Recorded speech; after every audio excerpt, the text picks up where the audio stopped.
تعارف درج ذیل مختصر کتاب میں متعلقہ دنیاوی اور دینی علوم کے مطالعہ اور تحقیق کی اہمیت پر بحث کی گئی ہے۔ یہ بحث قرآن پاک کی سورۃ البقرہ کی آیت نمبر 108 پر مبنی ہے۔ تم اپنے رسول سے پوچھنا چاہتے ہو جیسا کہ اس سے پہلے موسیٰ سے پوچھا گیا تھا، اور جو ایمان کو کفر سے بدلے گا وہ یقیناً راہ سے بھٹک گیا ہے۔ زیر بحث اسباق کو نافذ کرنے سے مثبت خصوصیات کو اپنانے میں مدد ملے گی۔ مثبت خصوصیات کو اپنانا دماغ اور جسم کے سکون کا باعث بنتا ہے۔ باب 2 البقرہ آیت 108۔ تم اپنے رسول سے پوچھنا چاہتے ہو جیسا کہ اس سے پہلے موسیٰ سے پوچھا گیا تھا، اور جو ایمان کو کفر سے بدلے گا وہ یقیناً راست سے بھٹک گیا ہے۔ اللہ تعالیٰ مسلمانوں کو تنبیہ کرتا ہے کہ وہ غیر متعلقہ سوالات کرنے پر اصرار نہ کریں، جس سے حضور نبی اکرم صلی اللہ علیہ وآلہ وسلم کو پریشانی ہو، جس طرح حضرت موسیٰ علیہ السلام کو اپنی قوم بنی اسرائیل سے پریشانی ہوئی تھی۔ باب 2 البقرہ آیات 67-71۔ اور یاد کرو جب موسیٰ نے اپنی قوم سے کہا کہ اللہ تمہیں ایک گائے ذبح کرنے کا حکم دیتا ہے، انہوں نے کہا کیا تم ہمارا مذاق اڑاتے ہو؟ اس نے کہا کہ میں جاہلوں میں سے ہو جانے سے اللہ کی پناہ مانگتا ہوں۔ انہوں نے کہا اپنے رب سے دعا کرو کہ وہ ہم پر واضح کر دے کہ وہ کیا ہے، نہ بوڑھی اور نہ کنواری لیکن اس کے درمیانی ہے، تو وہی کرے جو اب کو حکم دیا گیا ہے۔ انہوں نے کہا اپنے رب سے دعا کرو کہ ہمیں دکھائے کہ اس کا رنگ کیا ہے۔ آپ نے فرمایا وہ کہتا ہے کہ یہ زرد رنگ کی گائے ہے جس کا رنگ چمکدار ہے، دیکھنے والوں کو پسند ہے۔ در حقیقت تمام گائے ہمیں ایک جیسی لگتی ہیں، اور اگر اللہ نے چاہا تو یقیناً ہم ہدایت پا جائیں گے۔ اب صلی اللہ علیہ وسلم نے فرمایا یہ وہ گائے ہے جو نہ زمین جوتنے کے لیے تربیت یافتہ ہے اور نہ ہی کھیت کو سیراب کرنے کے لیے بے عیب، جس پر کوئی دھبا نہ ہو۔ اور باب 2 البقرہ آیت 108۔ تم اپنے رسول سے پوچھنا چاہتے ہو جیسا کہ موسیٰ سے پہلے پوچھا گیا تھا۔ جیسا کہ حضرت موسیٰ علیہ السلام سے متعلق آیات میں واضح طور پر اشارہ کیا گیا ہے کہ غیر متعلقہ سوالات پوچھنا لوگوں کو صرف ان چیزوں پر توجہ مرکوز کرنے سے روکتا ہے جو ان سے متعلقہ ہے، جس کے نتیجے میں ان کی زندگی مشکل ہو جاتی ہے۔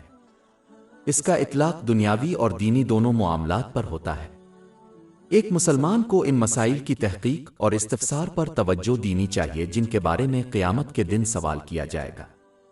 باقی کسی بھی چیز کو ایک طرف چھوڑ دینا چاہیے، کیونکہ یہ صرف ان چیزوں سے ان کی توجہ ہٹائے گا جو انہیں سیکھنا اور ان پر عمل کرنا ہوگا۔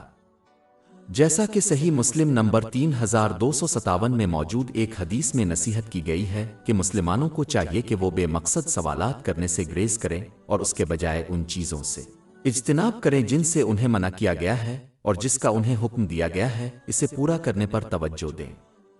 افسوس کی بات یہ ہے کہ بہت سے مسلمان حتیٰ کہ علماء بھی ایسے غیر متعلقہ مسائل پر بحث کرنے میں پڑ گئے ہیں جن کے بارے میں قیامت کے دن سوال نہیں کیا جائے گا۔ یہ رویہ صرف ملت اسلامیہ کے اندر تفرقے کا باعث بنا ہے، حالانکہ انہیں متحد رہنے کا حکم دیا گیا تھا۔ اس رویہ پر قائم رہنے سے انسان کو راحت عقیدہ سے دور لے جاتا ہے، جو ہمیشہ ان متعلقہ مسائل اور موضوعات سے جڑا رہتا ہے جن کے بارے میں قیامت کے دن سوال کیا جائے گا، کفر کی طرف جو ہمیشہ غیر متعلقہ موضوعات اور مسائل سے جڑا ہوا ہے۔ باب 2 البقرہ آیت 108۔ تم اپنے رسول سے پوچھنا چاہتے ہو جیسا کہ اس سے پہلے موسیٰ سے پوچھا گیا تھا، اور جس نے ایمان کو کفر سے بدل لیا وہ یقیناً راہ سے بھٹک گیا، اور جس نے ایمان کو کفر سے بدل دیا وہ یقیناً راہ کی درستی سے بھٹک گیا۔ یہ آیت اہل کتاب اور مکہ کے غیر مسلموں کو نبی کریم صلی اللہ علیہ وسلم کے لیے پریشانی پیدا کرنے اور دوسروں کو اسلام قبول کرنے سے روکنے کے لیے بے مقصد سوالات کرنے سے متنبہ بھی کر سکتی ہے۔ اہل کتاب کو اپنے اسلاف یعنی بنی اسرائیل سے غیر متعلقہ سوالات کرنے سے گریز کی اہمیت سیکھنی چاہیے تھی، چونکہ ان کے علماء کے پاس آسمانی صحیفے موجود تھے جن میں قرآن مجید اور حضرت محمد صلی اللہ علیہ وسلم کی روایات پر بحث کی گئی تھی، اس لیے انہیں اس طرز عمل کی کوئی ضرورت نہیں تھی کیونکہ اسلام کی حقیقت ان پر بالکل واضح تھی۔ باب 6 الانعام آیت 20۔ جن کو ہم نے کتاب دی ہے وہ اسے قرآن مجید کو اس طرح پہچانتے ہیں جیسے وہ اپنے بیٹوں کو پہچانتے ہیں۔ اور باب 2 البقرہ آیت 146۔ جن کو ہم نے کتاب دی ہے وہ اب صلی اللہ علیہ وسلم کو اس طرح جانتے ہیں جیسے وہ اپنے بیٹوں کو جانتے ہیں۔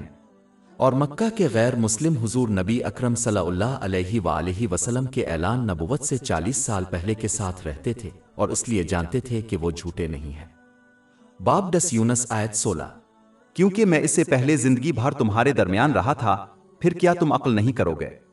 اور عربی زبان کے ماہر ہونے کی وجہ سے وہ جانتے تھے کہ قرآن پاک کسی تخلیق شدہ ہستی کے الفاظ نہیں ہیں، ورنہ وہ لوگوں کی رہنمائی کرنے کی صلاحیت کے لحاظ سے ان کے علم کی سطح، ان کی سماجی حیثیت، وہ جس زمانے میں رہتے ہیں اور کسی فرد قوم کو درپیش ہر سماجی، ذاتی، مالی اور سیاسی مسائل کو حل کرنے کی صلاحیت کے لحاظ سے آسانی سے اس سے میل کھا لیتے۔ باب 2 البقرہ آیت 23۔ اور اگر تم اس قرآن کے بارے میں شک میں ہو جو ہم نے اپنے بندے پر نازل کیا ہے تو اس جیسی ایک صورت بنا لو اور اللہ کے سوا اپنے گواہوں کو بلا لو اگر تم سچے ہو۔